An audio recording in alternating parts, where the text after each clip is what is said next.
Bienvenidos a otra nueva clase de física. Bueno, nuestro objetivo para esta clase es aplicar el principio de flotación de Arquímedes en la resolución de diferentes situaciones físicas. Bueno, aquí ya vamos a dejar un poco de lado los temas que estuvimos trabajando anteriormente de ondas y de movimiento armónico simple para empezar a trabajar con fluidos. Va a haber dos tipos de situaciones en general que vamos a trabajar, que son los fluidos estáticos y los fluidos dinámicos.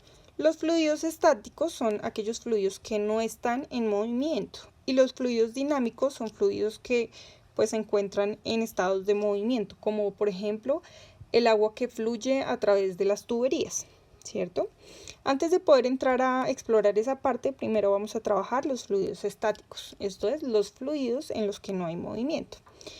El primer principio para empezar a entender esto es el principio de empuje o el principio de Arquímedes. Este principio dice que siempre que se sumerge un objeto en el agua, existe una fuerza que va a empujar el objeto, que se llama empuje. Generalmente la empuja hacia arriba, ¿sí? Esta fuerza de empuje se da por la fuerza que las partículas de fluido ejercen sobre las caras o sobre la superficie. Voy a aquí hacer un gráfico para hacerme entender. Esta fuerza se da por la fuerza que hacen las partículas sobre cada una de las caras o sobre toda la superficie de un objeto. Al generar este tipo de empuje, se pueden dar tres situaciones específicas: o que el objeto se hunda, o que el objeto quede suspendido, o que el objeto salga a flote. Se van a dar esas tres situaciones. Aquí vamos a necesitar recordar algunos principios básicos de las leyes de Newton, sobre todo el que indica que la sumatoria de fuerzas en un sistema es igual a cero, porque vamos a procurar que nuestro sistema se encuentre totalmente en reposo. Recuerden que aquí ni el fluido ni el objeto se está movilizando a través del agua, ¿listo?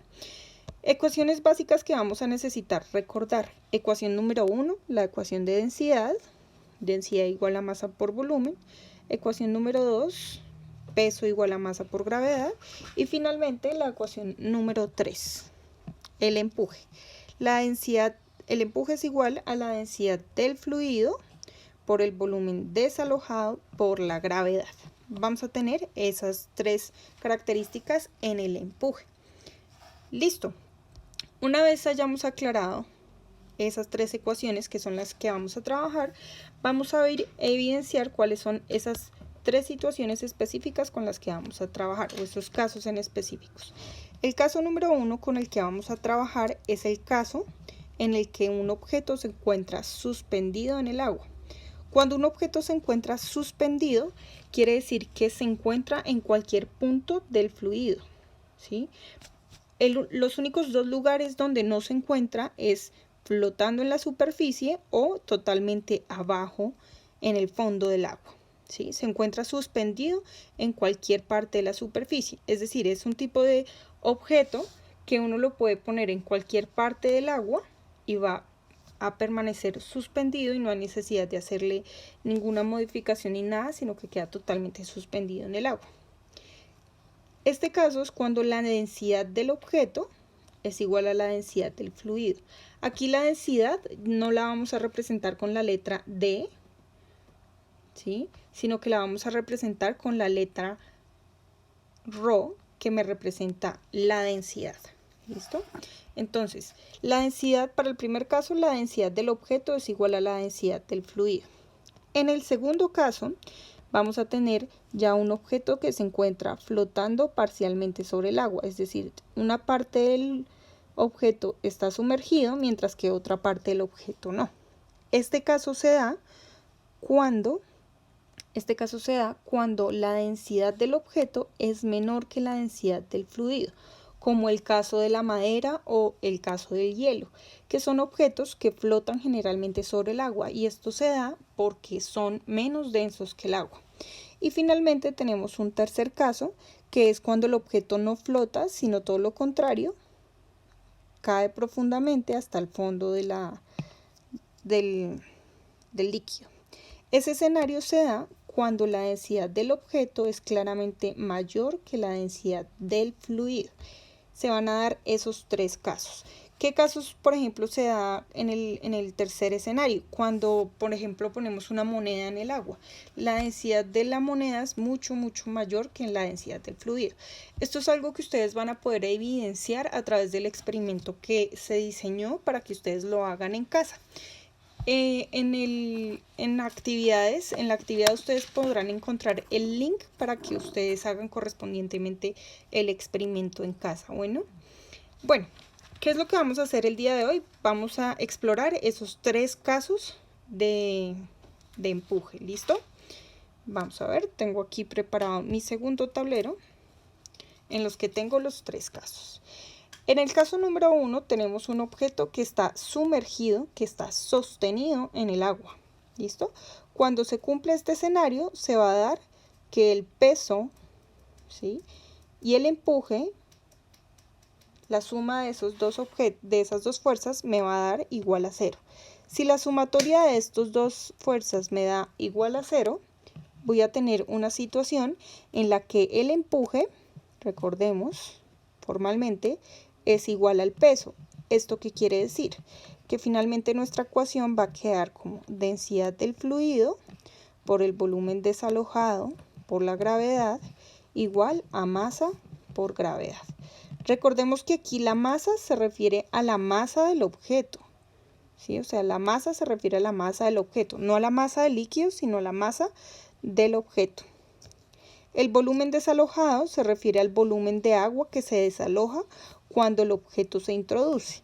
¿Cómo se sabe esto?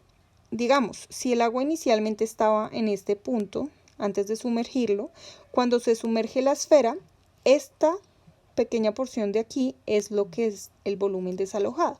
Pero ese mismo volumen desalojado es el mismo volumen que tiene el objeto del que estamos hablando. ¿Listo? Entonces, una vez hemos entendido cómo va el primer caso, entonces vamos a explorar nuestro segundo caso. ¿Listo? Esto se da en el primer caso. En el segundo caso vamos a tener ya no un objeto que está sostenido en el agua, sino un objeto que está parcialmente hundido. Fíjense que tenemos una parte que está hundida y otra parte que no. Eso quiere decir que no es la totalidad del objeto la que se hunde, sino solamente una porción. ¿Qué quiere decir? Que el volumen desalojado ya no corresponde con el volumen total del objeto, sino solamente es una porción, no es todo. El volumen desalojado ya no es la totalidad del volumen del objeto, sino es un pequeño pedazo. Aquí vamos a tener en cuenta que se cumple la misma característica. El objeto, si está estabilizado, la sumatoria de fuerzas debe ser 0. Esto quiere decir que el empuje seguirá actuando hacia arriba, ¿cierto? Como se ve en la imagen, y el peso va a seguir actuando hacia abajo. En estas circunstancias, ambas fuerzas son de la misma característica. El empuje deberá ser igual, por lo tanto, al peso. Y vamos a tener la misma ecuación. Densidad del fluido por volumen desalojado por gravedad es igual a masa por gravedad. Aquí la única diferencia con la otra ecuación, con la que está en el primer caso, es que el volumen desalojado no corresponde al volumen total del objeto, sino a una porción solamente. ¿Listo? Ahí debemos tener mucho cuidado cómo realicemos los procedimientos, porque debemos recordar que el volumen desalojado no es el mismo volumen del objeto. Ok, y tenemos una tercera situación en la que el objeto está totalmente sumergido, ¿cierto? Para poder nosotros entender esta situación, no nos vamos a centrar específicamente en esta imagen, sino más bien en la que está al lado. ¿Por qué?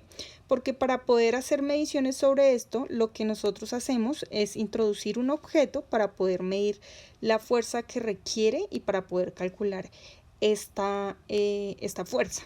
Básicamente lo que nosotros hacemos es poner una gramera o poner un objeto que mide el peso, digámoslo así, y colgar el objeto.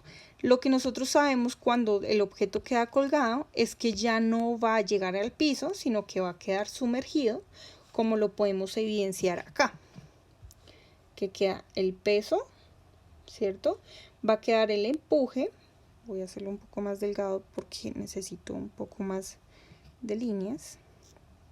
Vamos a ver. El peso va a quedar hacia abajo. Va a quedar el empuje hacia arriba. Pero adicional a eso tenemos una tercera fuerza, ¿cierto? Esa tercera fuerza es la fuerza del empuje, la fuerza de tensión que ejerce la gramera, o lo que equivale a esa fuerza de peso aparente. Se llama peso aparente porque pues la gramera mide en peso, ¿no? Y todos hemos experimentado de una u otra manera que los objetos cuando están en el agua pesan relativamente menos, ¿no? Eso es lo que sentimos, digamos, cuando vamos a piscina o cuando estamos en la playa, sentimos que el cuerpo pesa menos cuando está sumergido en un fluido, ¿listo? A esto lo vamos a llamar el peso aparente. Se le pone una comilla de este estilo. Listo. Por eso es importante entender, esto es solamente un arreglo, digamos, físico que se hace para que se pueda medir con certeza las propiedades de empuje en un objeto cuya densidad es mayor a la del agua. Entonces, ¿qué situación vamos a tener aquí? La sumatoria de fuerzas va a seguir siendo 0. Pero ahora el empuje más el peso aparente van a ser iguales al peso del objeto. ¿Eso qué quiere decir? Que el empuje va a ser igual a la masa por la gravedad menos la masa aparente por la gravedad. Finalmente me va a quedar la situación de esta manera. La gravedad factorizada por la masa menos la masa aparente, ¿cierto? Y finalmente, si despejo la otra parte de la igualdad o si la reemplazo por la ecuación de empuje, la densidad del fluido, el volumen desalojado, la gravedad, es igual a gravedad igual a masa menos masa aparente, ¿sí? Recordemos que vamos a jugar bastante con estos dos tipos de ecuaciones. También voy a tener una situación de este tipo en la que vamos a tener objetos que puede ser que estén suspendidos o objetos en los que pongo a una gramera, como en este caso, o en los que se dé el peso aparente. Eso me van a dar dos estilos de ecuación. Esta, la densidad del fluido como la tenemos arriba, en función de, o sea, el empuje en función de la masa, como aquí lo pueden ver, o sencillamente la ecuación de empuje en función del peso de los objetos, es decir, en función del peso real menos el peso aparente. Así nos va a quedar la ecuación también. ¿Listo? Cualquiera de las dos opciones es útil para los ejercicios que vamos a evidenciar. Ok, muchachos, eso es todo por hoy. Espero que me hagan llegar sus fotos haciendo el experimento de fluidos, que sé que van a encontrar muy interesante hacerlo en casa. Y nos estamos viendo en las clases de videoconferencia. Chao, chao, chicos.